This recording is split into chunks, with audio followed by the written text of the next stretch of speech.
Bienvenue dans Terre et Progrès, le magazine des filières agricoles produit par le FIRCA. La Côte d'Ivoire est le premier producteur mondial de noix de cajou avec une production estimée en 2020 à près de 850 000 tonnes. Malgré ces bons scores, bon nombre d'agriculteurs ne maîtrisent pas les techniques appropriées pour booster leurs exploitations. Découvrons aujourd'hui dans Terre et Progrès les bonnes pratiques en matière de réhabilitation de parcelles d'anarcadiers.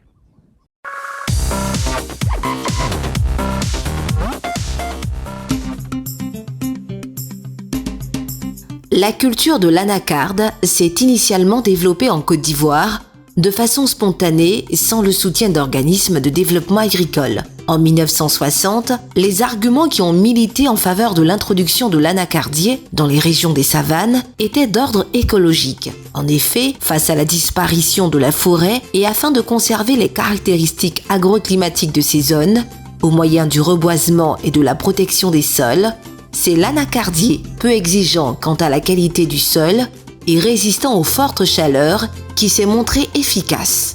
Dès lors, de plus en plus d'agriculteurs se sont mis à planter des anacardiers sur leurs parcelles de coton ou de vivrier. Mais les producteurs ont planté les anacardiers avec de fortes densités pour limiter l'enherbement du sous-bois. Car l'épais feuillage ainsi créé ne laisse passer que peu de lumière et limite la croissance des adventices.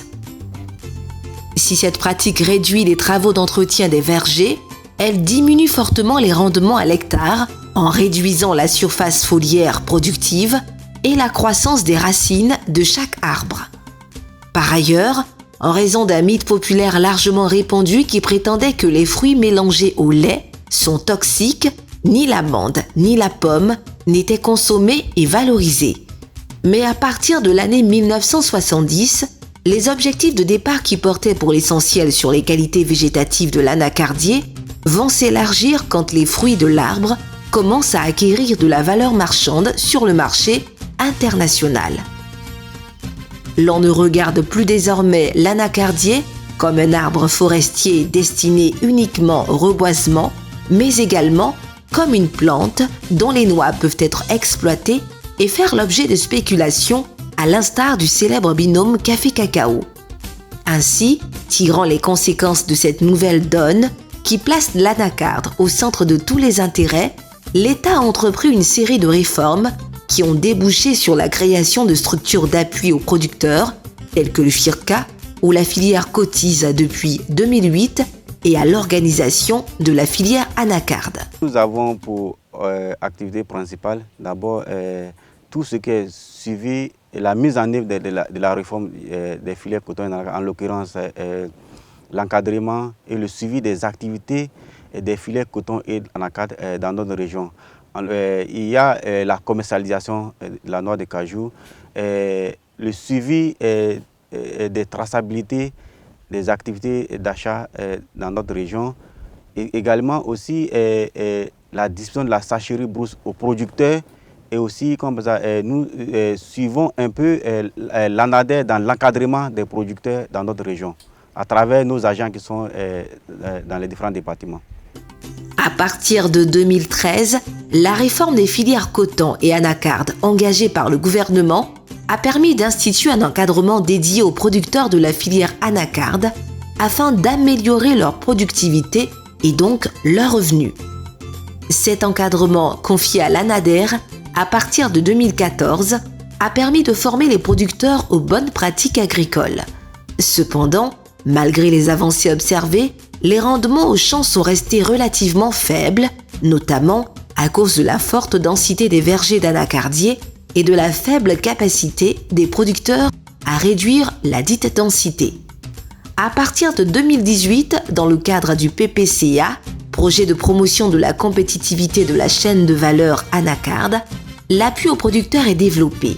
Ainsi, en plus de l'encadrement des agents de l'ANADER, des opérateurs professionnels du cajou au PCA se chargeront désormais de rendre des services agricoles spécialisés tels que la réduction de la densité des vergers d'anacardier et leur traitement phytosanitaire pour booster leur productivité. Le PPCA, dont le FIRCA assure la coordination des sous-composantes 2.1, mise en œuvre du Programme national de recherche sur l'anacarde, PNRA, et développement du matériel végétal amélioré, et 2.2, appui au service de vulgarisation agricole et de transfert de technologie sur l'anacarde, a permis en 2019 de réaliser la réhabilitation, réduction de la densité des vergers denses, taille et traitement phytosanitaire des arbres restants de près de 11 200 hectares de vergers d'anacardiers. En 2020, ce sont 31 200 hectares qui ont été réhabilités et cette année 2021, l'objectif est de 20 750 hectares de vergers à réhabiliter.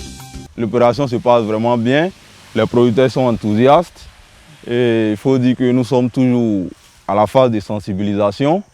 Les producteurs ont adhéré au projet, ils savent que la réhabilitation est venue vraiment pour les aider à améliorer leurs revenus et leur production. J'ai vu ailleurs, de toute façon, ils travaillent là-bas, en Acadie, de toute façon, ils voient, et puis ils gagnent. J'ai demandé, j'ai dit, qu'est-ce que vous faites? Et puis vous changez, il a gagné comme ça.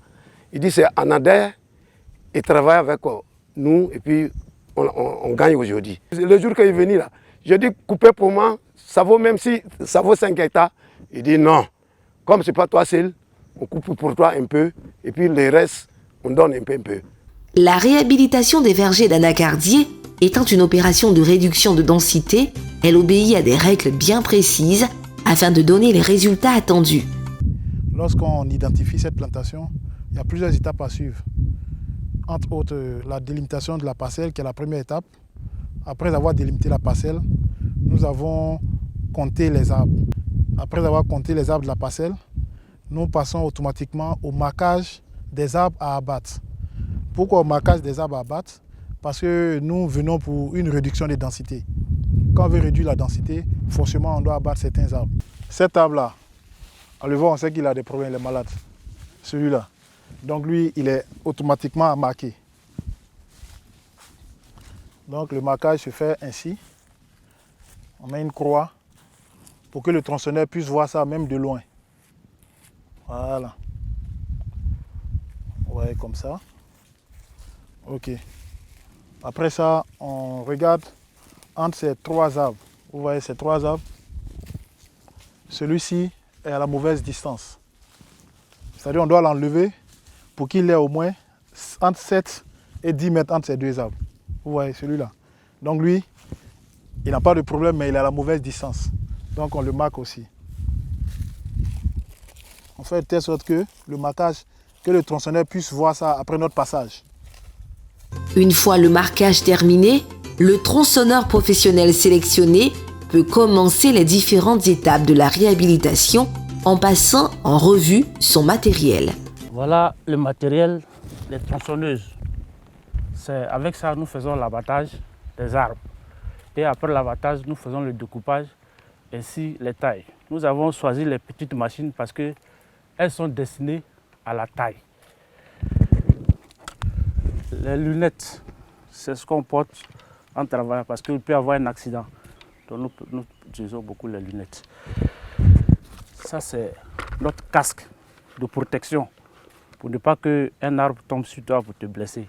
Et dans le casque, il y a les écouteurs pour éviter le mal, pour ne pas que tu aies après le mal d'oreille à cause du bruit de la tronçonneuse. Nous avons là des machettes.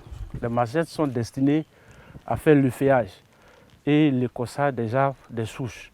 Ces sécateurs nous permettent aussi de faire la taille de rabaissement dans quelques endroits. Nous avons là le scabot. Le scabot nous permet, parce que par endroits on trouve des arbres qui sont très longs, que tu ne peux pas t'arrêter pour faire la taille. Donc on est obligé de monter sur le scabot pour pouvoir faire la taille.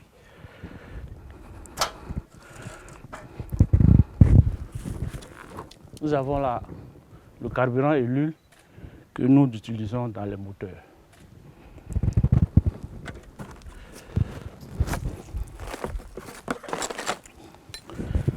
Nous avons là les limes. Au fur et à mesure, quand tu travailles, tu trouves souvent que la chaîne n'est pas tranchante, la chaîne de la tronçonneuse. Donc on est obligé de s'arrêter limer pour que ça puisse avancer rapidement. Ça, c'est l'épi du tronçonneur. L'épi est constitué d'un casque de protection, des gants, de l'épi et des chaussures de sécurité. C'est ce que là, on a pour le moment, c'est le matériel qu'il nous faut pour adapter pour le travail. Selon les dirigeants de la filière anacarde, plus de 80% des plantations sont des forêts denses d'anacardiers. Aussi, la production nationale de noix de cajou pourra-t-elle doubler si les producteurs réhabilitent tous leurs vergers? La qualité de la noix pourra également connaître une amélioration significative grâce à la réhabilitation, car la réduction de l'humidité induite freine les attaques des insectes et maladies. Les arbres restants, mieux aérés et nourris, devraient produire de plus grosses noix. Cette assertion semble déjà se confirmer selon les producteurs qui ont accepté la mise en œuvre du projet sur leur parcelle.